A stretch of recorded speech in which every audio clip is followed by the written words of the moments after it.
Assalamualaikum warahmatullahi wabarakatuh. Alhamdulillah kita bisa berjumpa kembali di channel Al-Insyirah TV. Baik teman-teman, kita akan coba mengi'rab surat Al-Masad. Sebelumnya kita coba baca dulu untuk surat Al-Masad. Bismillahirrahmanirrahim. Tabbat yada abi lahabin wa tab. Ma aghna anhu maluhu wa ma kasab. Sayasla naran dhata lahab. Wa imra'atuhu hammalatal hatab fi jidha hablum min masad. Baik, kita akan coba i'rab untuk ayat pertama dari surat Al-Masad. Tabbat yada abi lahabin wa tab. Untuk yang pertama adalah kata tabbat. Kata tabbat di sini merupakan fi'il madhi, kemudian dia mabniun 'alal fathah. Jadi untuk fi'il madhi itu ada beberapa kondisi. Salah satunya adalah dia mabni atas fathah. Nah, ketika fi'il madhi mabni atas fathah itu salah satunya alasannya karena dia litisalihi bi ta'tanis. Nah, di sini kasusnya adalah fi'il madhinya terhubung dengan ta'tanis. Nah, ini dia ta'tanis atau ta as-sakinah. Jadi tak yang menunjukkan bahwa pelakunya adalah bermakna muannas. Kita lihat selanjutnya tak ta'nis, tak pada kata tabbat yang di akhir itu merupakan ta'ut ta'nis la mahalla laha minal i'rab. Jadi dia tidak menempati tempat dalam i'rab. Tapi ini menunjukkan bahwa pelakunya atau fa'ilnya adalah isim muannas. Nah, di sini untuk pelakunya ada pada kata yada. Jadi kata yada di sini merupakan fa'il atau subjek atau pelaku dari kata kerja tabbat. Fa'ilun marfu'un. Jadi setiap fa'il itu pasti marfu. Nah, marfunya di sini dengan bil alif. Nah, seringkali kan kita marfunya pada video sebelumnya itu marfunya dengan dhamma. Nah, ada juga kondisi marfu itu dengan alif. Nah, khusus untuk marfu dengan alif itu dikarenakan di sini saya jelaskan li'annahu musanna. Jadi di sini kata yada ini merupakan isim musanna, isim yang menunjukkan makna dua. Nah, yada di sini bermakna atau terjemahannya adalah tangan. Nah, sebelumnya yada di sini bertuliskan yadani. Nah, jadi yang dimaksud dengan bil alif itu adalah alif yang ini. Nah, huruf nunnya kita buang. Jadi kata yada nih berubah menjadi yada, dibuang huruf nunnya dikarenakan karena kedudukan yada selain sebagai fa'il, selain sebagai pelaku atau subjek, kata yada di sini juga merupakan mudhof. Jadi wahwa mudhof. Nah, sedangkan untuk mudhof itu ada aturan lain. Nah, salah satu aturannya adalah ketika dia musanna maka nunnya harus dibuang. Baik, kita lihat kalau ada mudhof tentunya nanti akan ada mudhofun ilaih. Nah, mudhofun ilaihnya adalah kata abi. Jadi abi di sini merupakan mudhofun ilaih dari kata yada. Kita ulang, abi mudhofun ilaih majrurun. Nah, setiap mudhofun ilaih pasti majrur. Nah, di sini majrurnya kita lihat bil ya. Nah, seringkali kan majrur itu dengan kasroh. Nah, di sini dengan ya. Kenapa? Saya jelaskan di sini li'annahu minal asma'il khamsah. Nah, untuk al-asma'ul khamsah itu salah satunya adalah kata abi. Ketika dia majrur, dia dengan ya. Tetapi kalau dia marfu, dia menjadi abu. Jadi ada abu, ada abi, nanti juga ada satu lagi ada aba. Nah, kalau aba berarti dia mansub. Nah, ini nanti kita coba bahas di video terpisah. Sementara kita lanjutkan saja dulu. Nah, selain itu kata abi di sini juga merupakan wahwa mudhof. Jadi dia pun kedudukannya ada dua. Selain mudhofun ilaih, dia pun mudhof. Kita lihat selanjutnya lahabin. Nah, lahabin di sini kedudukannya sebagai mudhofun ilaih. Mudhofun ilaih dari kata abi. Kemudian mudhofun ilaih selalu majrur. Majrurnya kita lihat dengan wa alamatu jarrihi tanwin al-kasrah. Jadi majrurnya dengan kasrah. Nah, kita lihat selanjutnya watabba. Watabba ini ada dua kata, wa dan tabba. Wa-nya merupakan harfu atfin mabniun alal fathah. Kemudian tabba itu fi'il madi mabniun 'alal fathah. Nah, untuk kata tabba di sini salah satu ciri dari fi'il madi adalah dia mabni atas fathah. Salah satunya dikarenakan ini dudukannya atau lam yattasil bihi syai'un. Jadi dia tidak terhubung dengan apapun. Karena fi'il madi bisa juga mabni dengan sukun, mabni dengan fathah ataupun dengan yang lainnya. Nah, untuk fa'ilnya kita lihat fa'il dari kata tabba atau pelaku dari kata tabba adalah domir mustatir. Jadi domir yang tersembunyi pada kata tabba yaitu takdiruhu huwa. Selanjutnya kita lihat ma agna anhu maluhu wa ma kasab. Nah, ini banyak, cukup banyak. Kita lihat ma itu harfun nafi mabniun ala sukun. Ma itu merupakan huruf nafi, huruf yang bermakna tidak, mabni ala sukun. Sukunnya pada huruf alif. Kemudian agna fi'il madi mabniun alal fathah. Nah, agna di sini fathahnya bukan fathah pada kata nun, pada huruf nun, tapi fathahnya adalah pada di sini. Nah, ini disebut dengan al-fathah al-muqaddar. Jadi fathah muqaddarah alal alif. Jadi fathahnya sebetulnya tersembunyi pada huruf alif. Nama alifnya adalah alif maksurah. Jadi ini sebetulnya alif, tapi namanya alif maksurah. Jadi alif yang tersembunyi.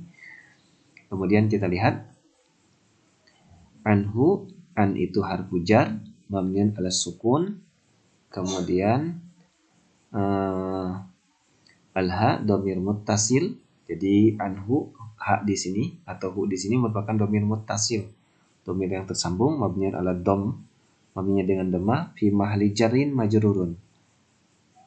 Fi mahli jarin bi harfil jar. Jadi dia majrurnya dikarenakan ada harfu jar. Harfu jarnya adalah huruf an. Nah, yang ini dia. Baik, selanjutnya maluhu. Maluhu, mal itu fa'il marfu'un wa alamatu raf'ihi ad-dhammah wa huwa mudhaf. Jadi maluhu di sini ada dua kata, malu sama dhamir hu. Untuk malnya itu merupakan fa'il dan dia sebagai mudhaf. Berarti kita lihat ini fa'il atau pelaku dari fi'il yang ini, dari fi'il agna. Jadi kata agna di sini pelakunya adalah mal. Nah, setiap fa'il pasti marfu. Nah, di sini marfunya dengan dom. Kemudian al-ha di sini dhamir muttasil mabniun 'ala dom fi mahalli jarrin mudhafun ilai. Nah, ini merupakan mudhafun ilai dari kata mal. Kemudian wa nya harfu atfin mabniun 'ala fathah. Kemudian ma-nya itu ma isim mausul mabniun 'ala sukun. Sukun pada huruf alif fi mahalli raf'in isim ma'tuf 'alal mal. Jadi ma di sini menempati tempat sebagai rofa. Kenapa? Karena dia ma'tuf 'ala mal. Jadi dia merupakan ma'tuf. Ma'tuf itu seperti dia ngikut kepada kata mal. Jadi kalau ma'tuf itu contohnya saya dan kamu. Berarti kamu itu mengikuti saya. Kalau sayanya marfu, maka kamunya pun harus marfu. Baik, selanjutnya kita lihat kasaba merupakan fi'il madi mabniun 'alal fathah. Nah, ini merupakan fi'il yang lam yattasil bihi syai'un. Fa'ilnya merupakan domir mustatir takdiruhu huwa. Jadi fa'ilnya adalah domir yang tersembunyi pada kata kasaba, yaitu huwa. Selanjutnya sayasla naron zata lahabin. Kita lihat untuk sayasla ini ada dua kata. Pertama sin. Sinnya merupakan harfu istiqbal, harfu yang menunjukkan makna akan datang. Kemudian yasla fi'il mudhari marfu'un wa alamatu raf'ihi dhammah. Nah, dhammahnya terletak pada di sini, pada huruf ini. Namanya dhammah muqaddarah, dhammah yang tersembunyi alal alif maksurah. Ini merupakan alif maksurah. Mana min zuhuriha at-ta'dzur. Kemudian kita lihat wal fa'il. Oh iya, khusus untuk kata kerja yang seperti ini nanti kita coba buatkan di video selanjutnya. Mudah-mudahan kita punya waktu.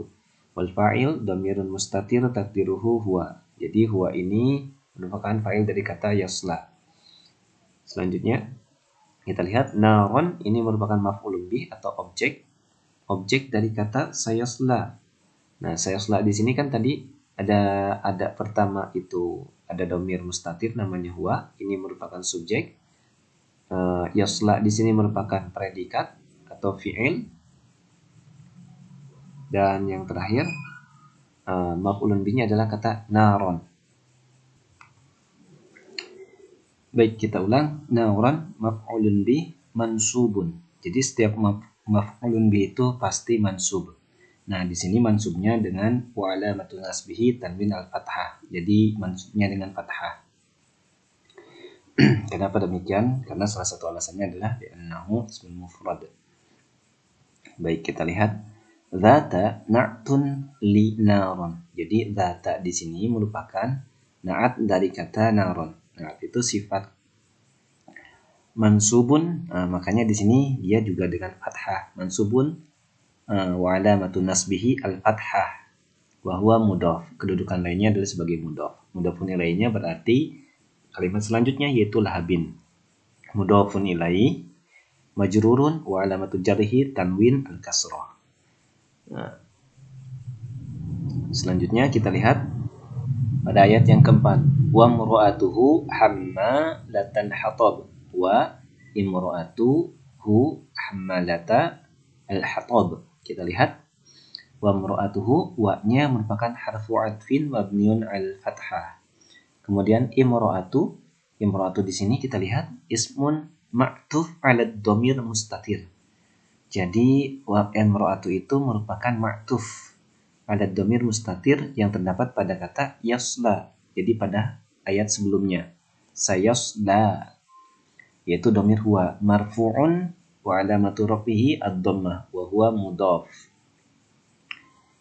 Kita lihat. Mudhafun ilaihnya adalah domir ha. Ha domir muttasil. Mabniun. Ala dham. Fi mahalli jar. Mudhafun ilaih. Nah, ini menempati tempat. Jadi kalau untuk menempati tempat kita sebut dengan fi mahalli jar. Jadi harusnya ini wa mro'atihi wa mro'atuhi. Tapi karena kaidahnya tidak boleh seperti ini, jadi dia tetap wa mro'atuhu.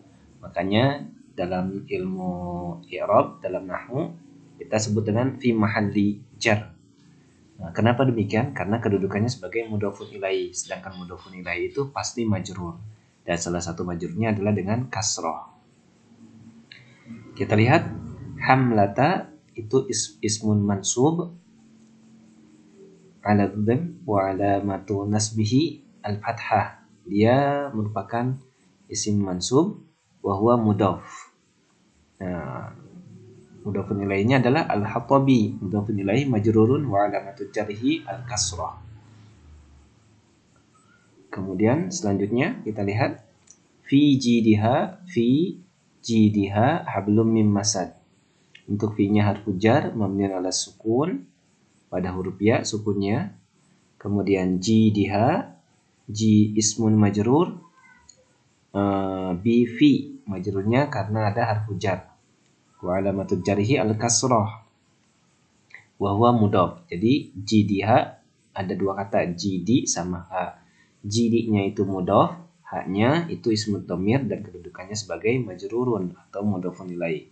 Dhamir muttasil mabniun ala sukun fi mahalli jarri mudhafun ilaih. Wa jar wal majrur ketika ada jar dan majrur, jar itu karena ada fi, jadi wal jar wal majrur fi mahalli raf'in khabar muqaddam. Jadi kedudukan jidiha itu ada dalam kaidah al-jar wal majrur fi mahalli raf'in khabar muqaddam, khabar yang dikedepankan. Nah, berarti kalau ada khabar muqaddam berarti nanti akan ada mubtada muakhar. Kita lihat lanjutannya hablum mubtada muakhar. Nah, ini mubtada muakhirnya. Kemudian marfu'un wa alamatu rafihi tanwin ad-dhamm. Nah, untuk mubtada itu selalu keadaannya marfu'. Marfu'nya di sini kebetulan dengan dhammah. Kemudian kita lihat min harfu jar mabniun ala sukun Ini tuh merupakan harfu jar mabni ala sukun. Masadin isim majrurun bi min. Nah, jadi ini diawali dengan min, makanya ini disebut dengan isim majrur. Wa alamatu jarhi tanwin al kasrah. Wa syibhul jumlah fi mahalli raf'in na'tun li hablin. Jadi kata mim masad, min dan al masad itu merupakan syibhul jumlah fi mahalli raf'in, berada dalam ketetapan rofa karena dia na'tun di hablun. Dia merupakan sifat dari kata hablun, hablun yang ini. Baik, demikian mungkin. Terima kasih atas perhatiannya. Mohon maaf kalau ada yang keliru. Mudah-mudahan bermanfaat. Assalamualaikum warahmatullahi wabarakatuh.